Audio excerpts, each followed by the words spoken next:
Well, good morning, students. Um, this is not my ideal situation for meeting with all of you. I'm hoping to set up some times where we can meet face to face, but this is going to have to do for right now. We will get back to meeting almost directly later on. Uh, this picture that we started out with, the airborne bacterial diseases, is a little bit harder to look at this point in time, I think. I'm not sure if I'm ever going to be able to go back to person contact outside of the house. Not sure if I want to. Anyway, we were talking about this and we got through a number of these uh, pictures about scarlet fever. And then we talked about that was for Streptococcus pyogenes or strep A, group A strep. We talked a little bit about Corynebacterium diphtheria or diphtheriae and how its toxin goes in and halts protein production in these cells. Now, we also showed parts of it and talked about how this is really a, I gotta put on my annotation. There we go. Really a AB toxin, and the AB toxin means the B part is the part that gets the toxin into the cell or attached to the correct cell, so it gives it tissue tropism as well as getting it into the cell. And then the A subunit is the functional part of it. So you can have an A, B, or an A, B6 or something like that. The B with the number just means how many subunits there are. And sometimes you can have something where it used to be one A subunit, but it gets cleaved into two with different functions. Okay, so we talked about how it inhibits um, translation of ADS ribosomes. Okay, so we kind of finished off talking about ear infections and strep pneumoniae and Haemophilus influenza, but these are important ones to remember not only because of ear infections, but also that they can cause meningitis. And meningitis will invade not only in the meninges, so the covering around the brain, but also the spinal cord. Either one of those is really not good. Um, it is a critical virulence factor to be able to cross the blood-brain barrier because that is not done easily or lightly. Once it's in the blood or in the brain, especially in the meninges, there is a massive immune response that causes swelling, and well, your brain doesn't like to swell. Uh, there is not a good prognosis at that point. It is possible, but many times the patient will succumb to the meningitis before proper treatment can uh, save that individual. The main one is Neisseria meningitidis, but there are others that we'll talk about: Streptococcus pneumoniae and Haemophilus influenza. There's a couple others. But Neisseria meningitis or meningitidis is in that what we call the African meningitis belt, because that's fun to be known as, yeah, we're part of the meningitis belt. But in this case, the vast majority of them happen there, which is unfortunate. It causes a lot of death and a high mortality rate in infants. We don't really know at this point still where its reservoir is in nature. We're assuming there's a reservoir because it can show up in places um, all of a sudden. And we can find that also in the US. Um, in dorms, dormitory situations, or barracks for uh, army officers or military officers, military, sorry, and things like that. So close quarters, possibly low immune systems, but definitely not the cleanest. But this is very common in Central Africa or the more jungle area of Africa. Strep pneumoniae can cause this, and that's usually about 30% of them. However, we have a vaccine. So this should be a thing of the past, but it is not. You can see a little gap in between these diplococci, gram-positive diplococci, and this is in tissues. That's not good. But that gap is a capsule, and you can see part of the capsule just sticking out around the electron micrograph of these diplococci. You can see the kind of pointed shape. It's very fascinating that it has this pointed shape at all. It's a very unique bacterial morphology. So the strep pneumoniae capsule, as well as the Haemophilus influenza capsule, and that one's a type B, are both with vaccines or in vaccines now to reduce that meningitis possibility, the really serious parts of it. Now, the next organism I'm talking about is Bordetella pertussis. You should know this Bordetella pertussis or pertussis as whooping cough. It is a very infectious and very transmissible infectious disease. And its main virulence factor is a toxin called the pertussis toxin. And you can see small amounts of the pertussis attached to these bronchociliary areas in the not only in trachea but especially the bronchi as well. And this is where it causes its main effect is in these two areas. It releases this toxin and actually can cause an effacement, which means all the cilia will go away. Now, this is one of my more disturbing times to talk about it, but the breathing is a major issue in Bordetella pertussis. Not because they can't breathe, but their bodies are overreacting or being controlled by this toxin. So they can't stop coughing, and they can't stop coughing long enough to draw breath sometimes. So what you will have is people gasping for breath in these huge gulps of air that go, and sometimes they cough so much they can crack ribs. Sometimes they cough enough that they turn blue and eventually asphyxiate. This is a very unpleasant bacteria to get infected by. And yet we still have outbreaks in the US because we do not have enough people taking the vaccine to provide protective herd immunity to everybody else. So let's show, let's see, new share. I'm looking. There. Okay. What you're going to see here,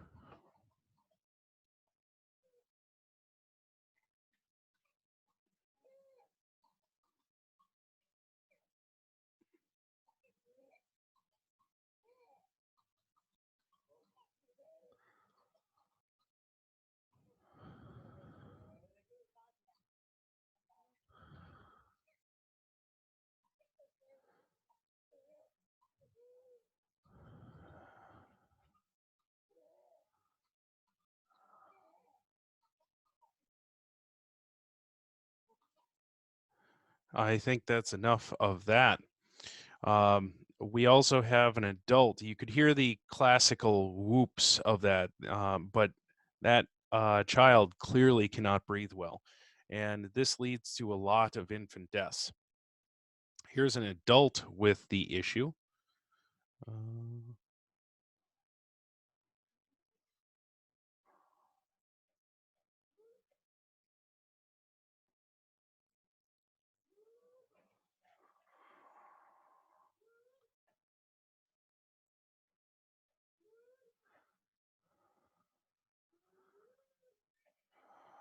Note how red he's getting.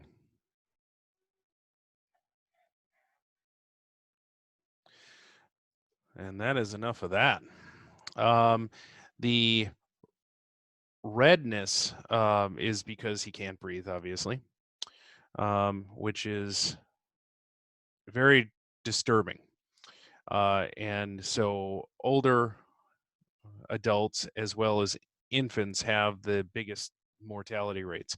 This can easily be helped out unless you're immunosuppressed by a vaccine.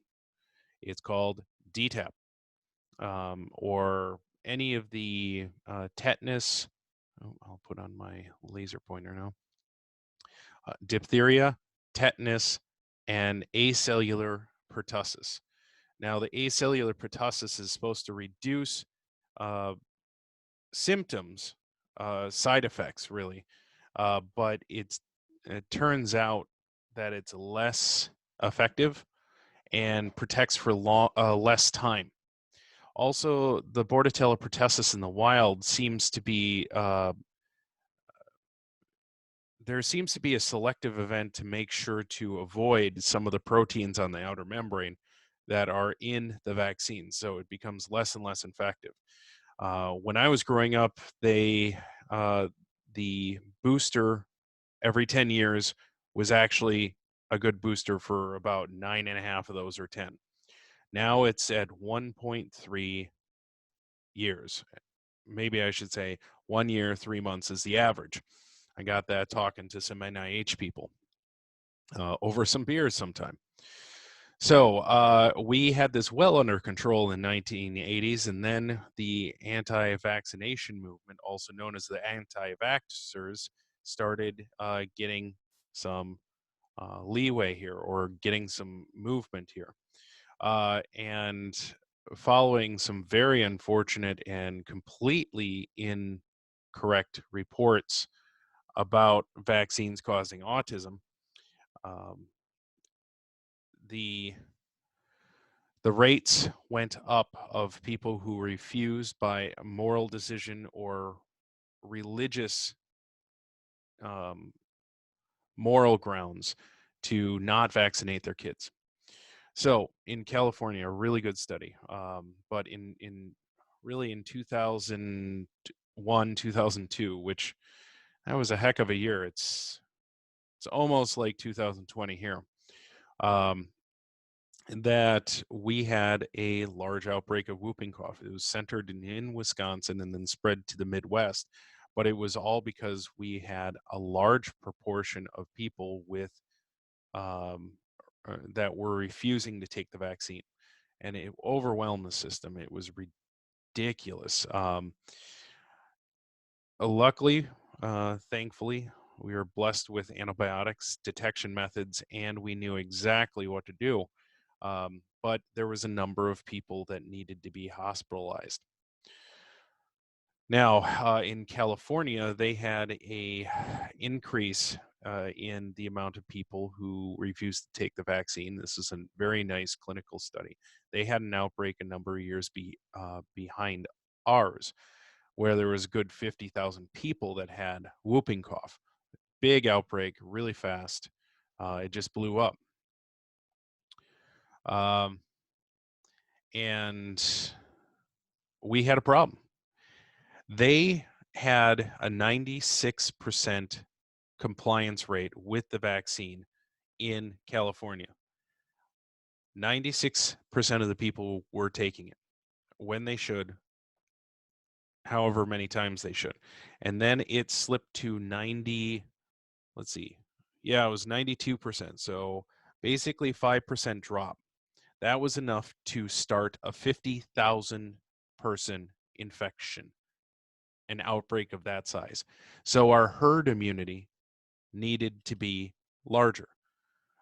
California, of all places, I would not have expected to have them have a religious, striking the religious exemption, but they did.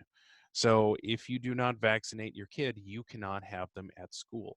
They have to be homeschooled, which I think is the correct way to do things. And since then, we haven't had an outbreak.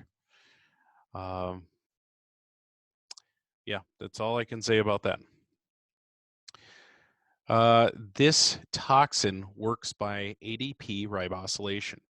And basically, here is adenosine triphosphate, and it uh, is attached to a ribose in this case, basically a ringed sugar um, for the most part. And it basically, the toxin will take ADP ribose, cut it at the between the ribose and the phosphate bond, and attach this entire group, the ADP ribosyl group. Um, I said that wrong. Um, to the target protein. So it cuts it between the ribose, my mistake, and the cyclical part beyond the ribose, and will attach this ADP ribosyl. So there's uh, two diphosphates here, or two phosphates that are a diphosphate completely. Sorry. That will attach to the target protein and inactivate it. And a lot of this is through what we call steric hindrance, of course, one of my favorite terms. And a lot of the times we'll just block a site from being active or functional protein. But sometimes it actually mimics activation by some of these places. So a phosphate group is really large, and we have a phosphate group here. Sometimes it can act as activator instead of a deactivator. So it's a really fascinating system. Bordetella pertussis, this is a beautiful toxin.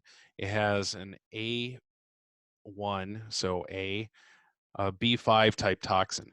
So that means it has repeats of 5 B subunits. They're all the same.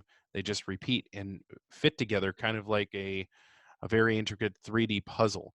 And then they attach to the A subunit and get it into the cell. So basically, what will happen is that the B subunits will help it attach to the receptor and then bring it in by endosome maturation and actually cause retrotrafficking. So it doesn't go through endosome maturation completely. It gets taken off as some important part that needs to go back to the Golgi. And then it goes back to the ER. So it's going the opposite way that things usually go in the cell, from the ER to the Golgi and endosome or the lysosome and out. This one will go endosome, Golgi, ER. And then in the ER is where it actually has the B subunit attach and basically make a pore in the leaflet of the ER to release the A subunit.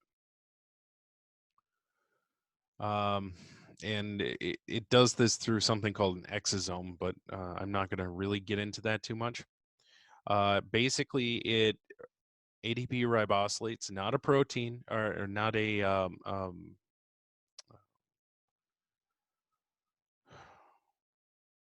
ribosome, not a ribosome, but it'll attach and ribosylate a G protein. And these are for signaling. G proteins will signal out as well as in, and this one will signal out to inhibit signaling to immune system cells. Uh, on top of this, it will also inhibit large signal amplification systems called cyclic AMP, and we've talked about that before. The cyclic AMP will also help cause the interior of the cell to react against those mechanisms or those in the bacterial infection that it sees on the outside. So it not only shuts down immune system cells, it shuts off all the signaling that could get out. It's a pretty nice toxin, but in this case, it's ADP ribosylating a signaling protein, which works double duty. And here it is in over here.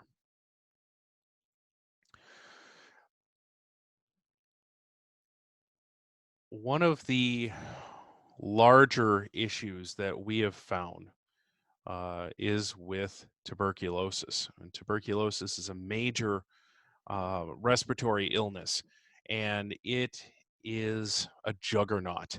That means it is enormous, it's hard to stop, it's hard to cure.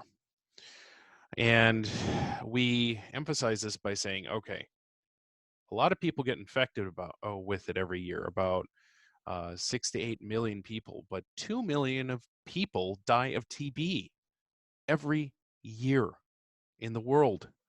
Mycobacterium tuberculosis, or MTB for short, or TB sometimes, it spreads by respiratory droplets, gets into the respiratory tract, and infects through the lungs to the rest of the body. Now, the good thing is that it spreads well, but not everybody gets it. Most people don't ever even know that they were infected with TB and fought it off, or are infected with TB and are holding it at bay. It takes a long time to grow in the lab. It's up to 12 weeks on the correct media, Mueller-Hinton broth, or agar, Mueller-Hinton agar, um, or there's a couple others. It looks kind of a light lime green, I guess is the best way to describe it. But if you're going to get TB, it takes about 3 months.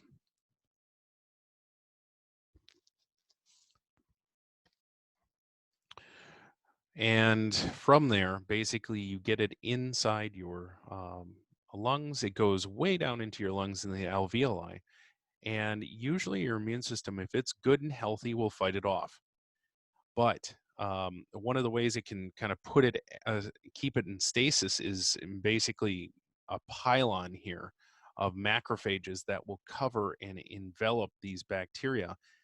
But the mycobacterium really survive well inside the cells, inside these immune system cells.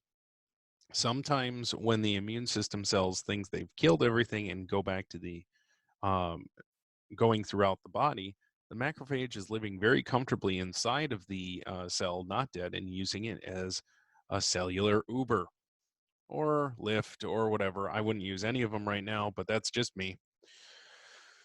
Okay, so anyway, back to the kind of gang pylon here of these cells on the white blood cells covering the tuberculosis. It is a defensive barrier. These immune system cells form this big glob that you can actually see on an X-ray of the tuberculosis. It's called a tubercle. Tubercle is just a ball of infection that's been held off in the lung, and it's always with tuberculosis. So, um, tuberculosis is not great. Tuberculosis, you can see that this is a very infected lung. This is supposed to be clear here between the ribs, and you can see that it has infiltrated throughout, and you have these little dots everywhere. Now, this one's a little bit different, called bovine TB, but it's still not great. You can get it in the brain, and let me tell you, that is not normal in the brain cavity, and it's not good. Um, and of course, the lung on this definitely dead individual or deceased individual is, well, that isn't normal. It is necrotic and definitely dead. At this point, somebody is coughing up a good part of their lung. So whenever you see this in the uh, literature, or really see it in the movies where they're coughing up some blood, it is usually because they have what they call consumption, or the last stage of tuberculosis. Oops, I forgot about this. So basically, most people fight it off, but about 30% don't. And then those 30%, you have a lot of them in the tubercle form, and that's how they are the rest of their lives. The infection has been held off the entire time. But there are some people, about 10% of that 30%. So it's a small amount, but this spreads so much that there's a large number out there will go into the fully active form. And that's when they start having necrotized tissues in their lung. Another high on the list of terms I never want to hear associated with my lungs or body. And the prognosis is not good at that point. Now, you can treat Mycobacterium tuberculosis. It's a very, very hard bug to kill. I personally have boiled this for 2 hours and tried to break it open to get its sweet DNA, and it finally broke after 2 hours. It was amazing. It definitely didn't break open until then. Now, we use usually a 3 or 4 drug regimen for this one, including imidazole, which is only used for Mycobacterium. So 3 to 4 drugs for 6, 8, or 12 months. They're trying to bring it down to weeks, like 6 to 8 weeks, but it doesn't turn out to be very effective. We're having more drug resistance. So it's quite a difficult and long term disease to handle. And some of those drugs are not great for you. They tend to have nausea and stuff, so people stop taking them unless they're forced to. Now, Mycobacterium is really fascinating because it'll get in and it'll halt the endosome maturation here. And so the endosome maturation, when the vesicles come in to start acidifying the endosome, turning into a lysosome, uh, it Mycobacterium sends out signals and inactivates that and says, "Yeah, no, I'm not really going to do that." So there is no phagosome maturation. That T line is showing phagosome maturation is halted. And then it breaks out. It breaks out of there and hangs out in the cell. So that's, for the most part, the part I wanted you to know about. This is part A. And part B is a little bit more of that, but it's a little bit more complicated.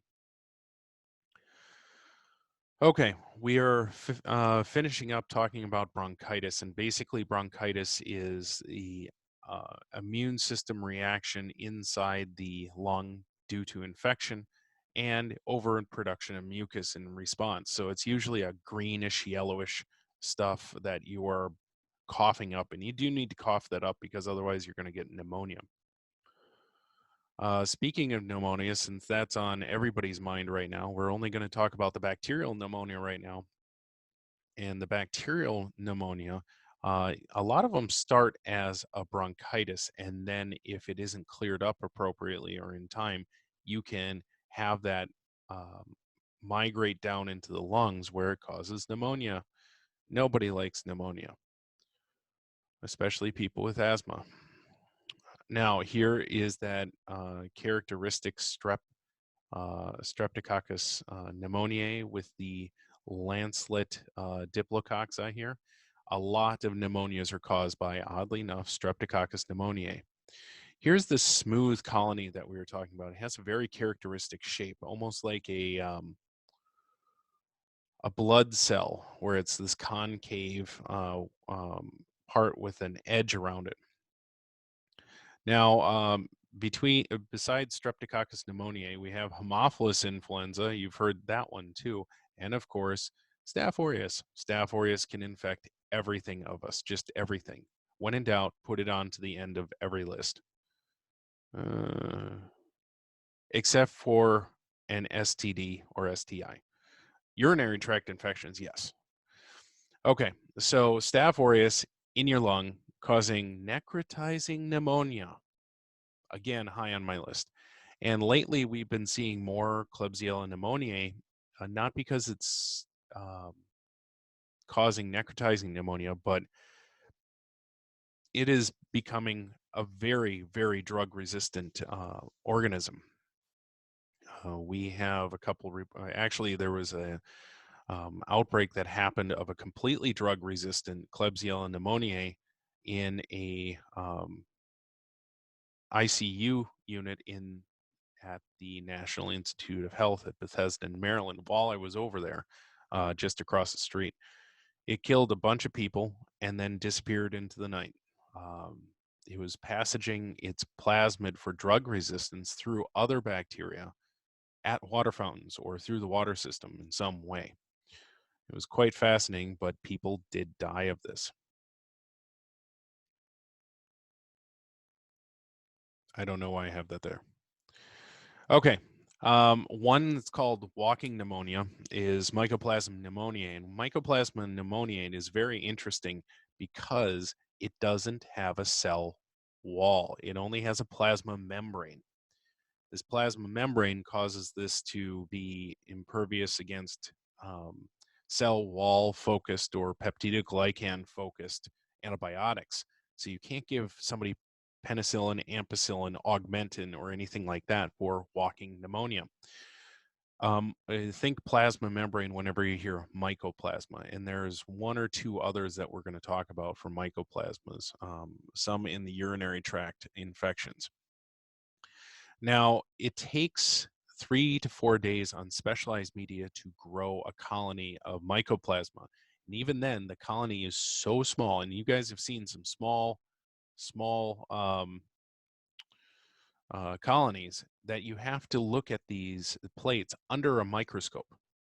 That's how small they are. I don't know who figured that out right away, but that was interesting.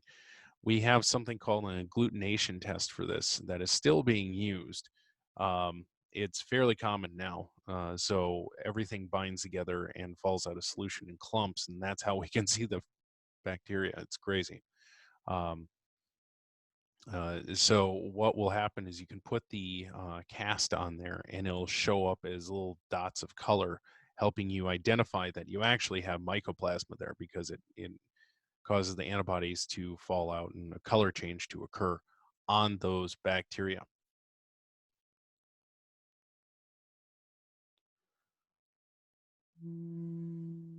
I don't want to talk about this. Actually, it is interesting because somebody took a picture of Mycoplasma pneumoniae and it's spindle shaped. It has this elongated portion, almost like it's drilling into cells. And it's very common. So they were trying to figure out how it actually splits or undergoes binary fission. And that's about all I really want to say about that. One of the last ones we're going to talk about in the bacterial respiratory infections is Legionella pneumophila. Legionella was first identified as a lung infection at a Legionnaire's banquet where they had um, Legionella in reservoirs in the air conditioning system and infected a whole bunch of immunocompromised people called the Legionnaires. Those are the veterans of foreign wars, basically, or veterans in general. Um, and so aerosolization of this is quite common. So it's not one you want to work with without a hood or some kind of respiratory protection. And you get this disease, this pneumonia, in within a week. And again, necrotizing pneumonia, not something you really want. Um, This one can only be grown on a charcoal yeast extract auger. That took us a long time to figure out, but it's a white, milky, semi-translucent colony. I've seen that one before. It's a cool plate and a cool bacteria, but you do not want it. Now, I am finishing up with a little bit of something close to my heart of an obligate intracellular parasite. Remember that obligate means it has to live there. Intracellular means it has to live in a cell, and it is a parasite because it's feeding off of them. But it is a bacteria. First one is Coxiella burnetii, and I actually met with and talked to this crazy Swede, crazy smart Swede, I guess I should say, that worked on Coxiella burnetii because he was convinced he could get it growing it on a plate, so it is not obligate anymore. And doggone it, he figured it out. Coxiella burnetii causes Q fever. It's a very dangerous disease for humans to get. and it's very prevalent in livestock. So interaction with livestock on a large basis, sheep, goats, um, beef, dairy cows, things like that, especially in the mountain states. But we usually see more outbreaks where there is farming, mostly because you can get it by direct contact with animals, or um, raw meat, or no pasteurization of milk. This is a nice picture from the lab I was interviewing at. Coxiella burnetii are these, and they're inside a cell for this. They look kind of weak and kind of ravelly, but this is the bacteria. This bacteria is very unique in that it does not halt endosome maturation. That is, it hangs out in a bag of acid inside the cells and is completely fine to replicate in that. It's a very fascinating organism and very dangerous. And that's why you have to work with it at BSL 3. Maybe 2 now. I'm going to have to check. Finally, yes, I could not help but finish up with chlamydia. Chlamydia psittaci. There are actually bacteria, chlamydia, that cause pneumonia. The first one is psittaci, chlamydia psittaci. It's called psittacosis, old ants disease, because ants used to be the only ones who had parrots or birds, Tweety birds, if you will.